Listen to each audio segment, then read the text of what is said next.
की ध्वनि, नारों की गूंज, गमगीन माहौल। दोनों बेटों और चारों पोतों ने अपने कंधे पर उठाई अर्थी। कुछ इस तरह जीवन के आखिरी सफर पर निकले ताऊ के सबसे बड़े लाल चौधरी ओम प्रकाश चौटाला। हर आंख नम थी। बिखरा हुआ परिवार एक साथ खड़ा था। दुष्यंत हो या दिग्विजय, अजय हो या रणजीत, पूरा कुनबा अपने बुजुर्ग को अंतिम विदाई देने पहुंचा। नेताओं का तांता लगा था। सुबह 8 बजे से सिरसा स्थित तेजा खेड़ा फार्म हाउस पर आखिरी दर्शन के लिए ओपी चौटाला का पार्थिव शरीर रखा गया और 3 बजे तक चौटाला साहब के दर्शन करने और श्रद्धांजलि देने का सिलसिला चलता रहा। और फिर वो घड़ी भी आ गई जब तिरंगे में लिपटे और हरी पगड़ी पहने ओपी चौटाला को चिता पर लिटाया गया। ओपी चौटाला को उनके दोनों बेटों अजय और अभय सिंह ने मुखाग्नि दी। उसके बाद पोतों ने सभी रस्में अदा की। चौटाला साहब के जाने से उन्होंने एक मैं समझती हूँ एक युग उनके साथ गया है। उनका संघर्ष, उनका जीवन, बहुत डिसिप्लिन्ड सोल्जर रहे। वो अंत तक एक्टिव रहे, लोगों की बातों, लोगों के जीवन से, आम लोगों के जीवन से जुड़े रहे। 5 बार के मुख्यमंत्री व इनेलो के सुप्रीमो ओम प्रकाश चौटाला का बीते दिन गुरुग्राम के मेदांता अस्पताल में निधन हुआ। चौटाला के निधन की खबर से पूरे हरियाणा में शोक की लहर दौड़ पड़ी थी। चौटाला परिवार ने अपने बुजुर्ग का अंतिम संस्कार सिरसा स्थित तेजाखेड़ा फार्म हाउस पर करने का फैसला लिया, जिसके लिए फार्म हाउस के खेत में रातों रात बड़ा सा चबूतरा तैयार करा दिया गया, जहां पर ओपी चौटाला का दाह संस्कार किया गया। चौटाला के समाधि स्थल को गेंदा, गुलाब और गुलदाउदी के 12 क्विंटल फूलों से सजाया गया था। चिता के लिए लाल चंदन की लकड़ियां मंगाई गई थी। मैं आपको दिखाऊं तो मेरी बाईं तरफ यहाँ पर जो स्थल बनाया गया है, जिसपे मुखाग्नि दी जाएगी और अंतिम संस्कार के लिए जो स्थल बनाया गया है उसको तैयार किया गया है। और ये जो तस्वीरें आप देख रहे हैं, पहले यहाँ लाके देह को रखा जाएगा, पार्थिव शरीर को यहाँ रखा जाएगा और उसे भी फूलों से सजाया जा रहा है। आप तस्वीरों में देख सकते हैं। यहाँ पर यही सबसे पहले जब चौटाला साहब का वो जो शरीर है, जो पार्थिव शरीर है, वो जब अंदर से आएगा और यहाँ रखा जाएगा, मटका जो फोड़ने की रस्म एक होती है उसको पूरा किया जाएगा। फिर यहाँ से उनके पार्थिव शरीर को आगे ले जाया जाएगा और देखिए फूलों से और किस तरह से पत्तों से सजाया जा रहा है। चौटाला के निधन पर हरियाणा की नहीं बल्कि देश भर की सियासत में हलचल मच गई है। प्रधानमंत्री नरेंद्र मोदी से लेकर कांग्रेस के राष्ट्रीय अध्यक्ष मल्लिकार्जुन खड़गे समेत देश के तमाम बड़े नेताओं ने चौटाला के निधन पर शोक और दुख जताया। आज अंतिम संस्कार से पहले भी देश के उपराष्ट्रपति जगदीप धनखड़, केंद्रीय मंत्री मनोहर लाल खट्टर, सुखबीर सिंह बादल, भूपेंद्र सिंह हुड्डा और मुख्यमंत्री नायब सिंह सैनी समेत पक्ष विपक्ष के तमाम नेता तेजाखेड़ा फार्म हाउस पहुंचे, जहां सभी नेताओं ने चौटाला साहब को नमन किया और पुष्प अर्पित कर भावभीनी श्रद्धांजलि भी दी। 5 दिन पहले चौधरी साहब से मेरी बात हुई थी। मेरे स्वास्थ्य का पूछ रहे थे, मेरी चिंता ज्यादा कर रहे थे। 35 साल पहले का वो दिन जब बीज के रूप में चौधरी साहब ने ताऊ देवीलाल जी के आशीर्वाद से मुझे समझाया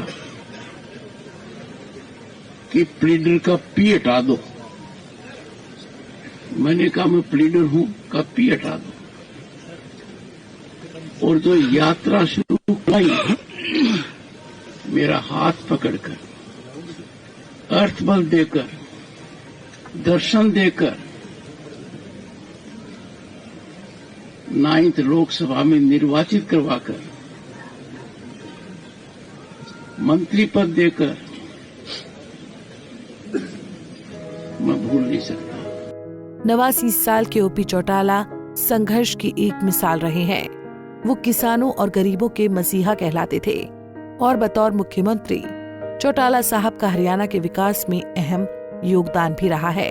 हालांकि चौटाला साहब अपने परिवार को राजनीतिक तौर पर एकजुट रखने में नाकाम जरूर रहे, लेकिन ओपी चौटाला के निधन पर जिस तरह से पूरा परिवार एकजुट हुआ है, उसको लेकर एक बार फिर से चौटाला परिवार के एकजुट होने की चर्चाएं होने लगी हैं। चौटाला साहब तो कहते थे जाने से पहले, विधानसभा चुनाव से पहले, कि मैं 115 साल तक जीऊंगा।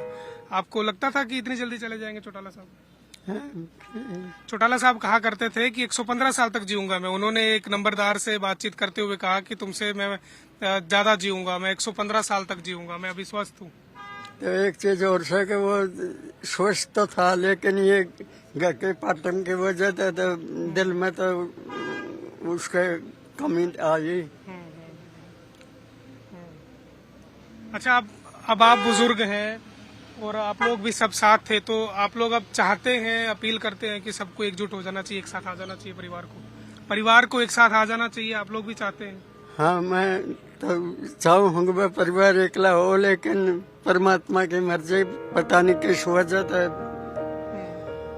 चौधरी देवीलाल ने अपनी राजनीतिक विरासत ओपी चौटाला को सौंपी थी और आज ओपी चौटाला ने अपनी सियासी विरासत छोटे बेटे अभय सिंह चौटाला के हवाले कर दुनिया से चले गए। आज चौटाला के अंतिम संस्कार पर पूरा परिवार एकजुट रहा। ऐसे में कई तरह की चर्चाएं भी होने लगी हैं। दरअसल चर्चाएं हैं कि ओपी चौटाला के निधन के बाद चौटाला परिवार फिर से इकट्ठा हो सकता है। वहीं माना ये भी जा रहा है कि चौटाला साहब के निधन के बाद परिवार में सियासी खींचतान और भी बढ़ेगी। हालांकि फिलहाल तो चौटाला परिवार में मातम का माहौल है और परिवार का हर सदस्य अपने बुजुर्ग की मौत पर दुखी है। अर्जुन जी, कितनी बड़ी क्षति मानते हैं ये अपने परिवार के लिए और खुद आपके लिए, क्योंकि उनका एक सपना था, आप विधानसभा पहुंचे और उन्होंने जाते जाते वो पूरा भी किया। मैं तो मानता हूँ जी, मेरे को आदित्य चाचा जी को एक बहुत ही बड़ा आशीर्वाद दे करके उन्होंने देने का काम कराया, पर उससे भी ज्यादा जी उनका जो आशीर्वाद है वो कोई मेरे को नहीं मिला या कोई पूरे प्रदेश को हमेशा उनका आशीर्वाद रहा है। आप हरियाणा का इतिहास उठा के देखिए, जो संघर्ष उन्होंने हरियाणा प्रदेश के लिए करा, देश के लिए करा, अपने असूलों पर चल करके इस प्रदेश को इतना आगे ले जाने का काम करा जी। उन्होंने तो सबको आगे बढ़ाने का काम करा। कोई मेरे से कोई या कोई किसी और से कोई इतना प्रेम नहीं था। उनका प्रेम और प्यार अपना प्रदेश से, अपने संगठन से नजर आया मुझे। निजी तौर पर कितना आघात मानते हैं, कितनी बड़ी क्षति मानते हैं आप इसको, एक दादा का जाना? देखिए जी, इसे आप यूँ लगाओ जी, इस परिवार को संभालने वाले चौधरी ओम प्रकाश चौटाला जी थे। जननायक चौधरी देवीलाल को संभालने वाले चौधरी ओम प्रकाश चौटाला जी थे। इस संगठन को, इस परिवार को, सबको अगर किसी ने संभाला है तो चौधरी ओम प्रकाश चौटाला जी ने संभाला। पहले दादी जी चले गए, फिर दादाजी आपके साथ थे, लेकिन अब दादाजी भी नहीं रहे, अब पिताजी हैं। आप परिवार, आप सब मिलकर के इनेलो को, जो पौधा देवीलाल जी ने लगाया, दादाजी ने लगाया, उसको आगे बढ़ाने के लिए भी लगे। लगता है कि जो आदर्श देकर गए उसको आप लोग सब लोग आगे लेकर चलेंगे, और वो पगड़ी खास तौर पर जो दादाजी के अभी भी सिर पर सज रही है। चौटाला साहब ने हाँ कभी पगड़ी को नीचा नहीं होने दिया, हमेशा ऊंची रखी है